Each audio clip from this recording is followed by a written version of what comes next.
Naše rádio je na Slovensku 16 rokov. Z toho 10 rokov sme najpočúvanejšie rádio na Slovensku. To znamená 1,6 milióna poslucháčov týždenne.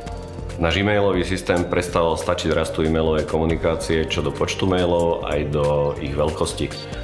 Hromadili sa problémy a sťažnosti užívateľov.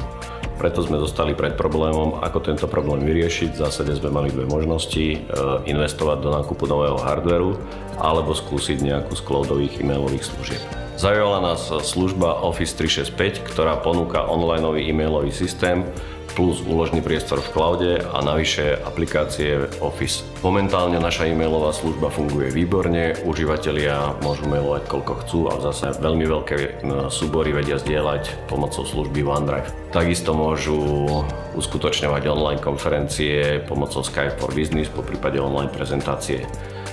Služba Office 365 sa nám vyplatila aj z ekonomického hľadiska, pretože na novom hardvéri, licenciách serverových či klientských, licenciách na backupovacom softveri a hlavne na licenciách aplikácií Office sme ušetrili pätinu našich nákladov.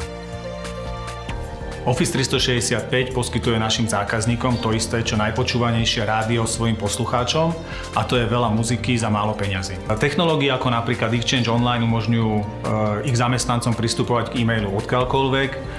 OneDrive napríklad umožňuje pristúpať k dokumentom z akéhokoľvek zariadenia a OneNote umožňuje ich tímom byť vždy perfektne zosynchronizovaný.